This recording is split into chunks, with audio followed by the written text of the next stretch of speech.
Filming the film of us. Yeah. Yeah, like that. Filmception. Oh, how it goes so loud. Is it recording? It is recording. Hey everybody, this is The Drunk Nerd, and I'm Connor. And I'm Ryan. And this is The Drunk Nerd.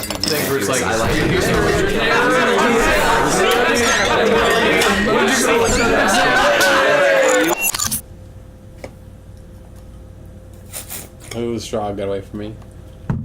What's new? In addition to the things we've already said, I want to also say other things. What are the things that I want to say, Ryan Lloyd? So we kind of talked about it, and we noticed the first 30 minutes seemingly had nothing to do with the rest of the movie. But after thinking a little further into it, there's, and spoiler alert, turn the shit off. Spoiler, if you haven't seen we're this. gonna get some detail in here. So there's a love interest between Batman and Batgirl that is new-ish. I don't know. I haven't read a series where that's a thing, but maybe it's out there, maybe it's not. Apparently it's hinted at all over the place, but we never see it until now. Regardless, in the first part of the movie, they apparently have sex. Yeah, R rating. What? Yeah, no, I saw that. That's the thing that happened. It was implied because she took her top off.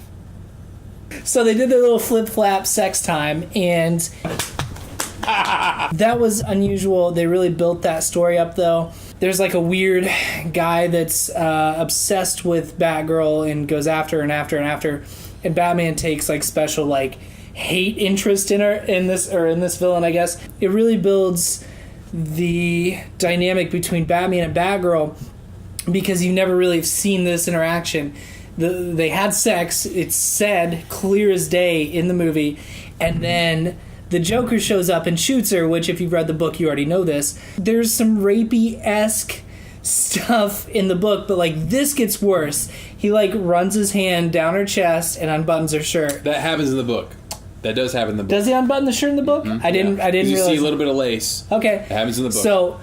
But it just everything beyond that. Seeing it happen in this cartoon made it a little worse, I think. Mm-hmm. Which is why it's rated R. But right. The thing that makes that important is that really is the knife in the chest of Batman, because he knows that this happened, and so now he's so heated, which would explain the end of the book.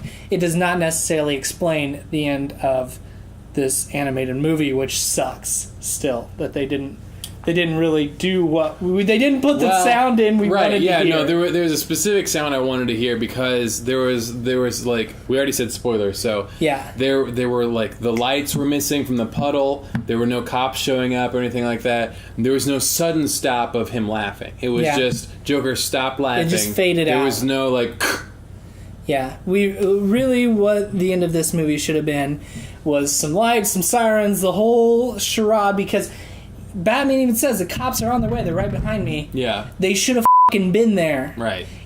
Just like the book. He should have snapped his neck. Mm-hmm. And you don't even see him touch his neck, you see him touch his shoulders, which is friendly. Yeah. It's he's just yeah.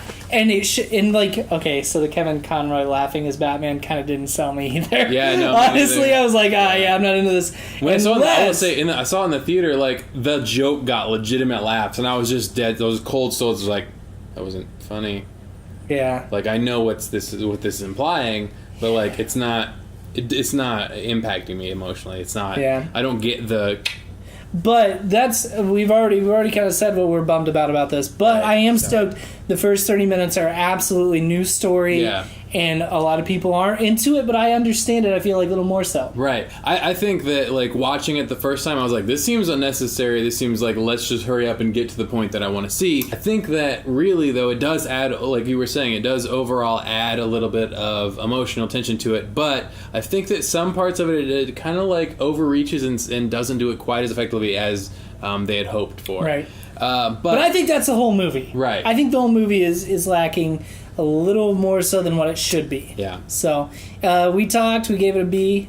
Oh yeah, I'd say Would say B, B. solid B. Yeah, it was good. Like I'm stoked about it. Like I'm not mad Right. about any part of it. I'm just a No. little like, all right, they could have. Slightly disappointed with the ending, but overall, I'm pretty happy with it. Yeah, I don't know. It was all right. Yeah, I'm gonna watch it again.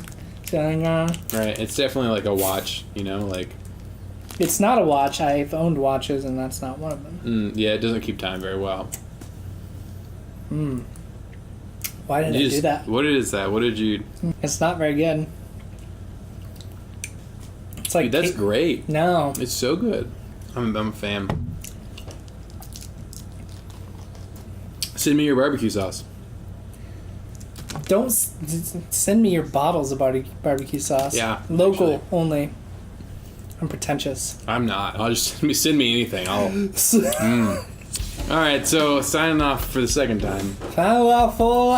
We appreciate you watching and stuff. If you like what you see, you can go ahead and subscribe. If you don't like it, that's also fine. There's a dislike button for you. There's also a like button if you think that Ryan is a pretty beautiful man. Everything else, you know, whatever. Follow us on social media and stuff, I guess, if you want. We'll see you next time. Until next week, may the booze be with you. May the booze ever be in your flavor. There we go. In your flavor. May the booze be ever in your flavor. Ugh. That's so good. Bye, everybody.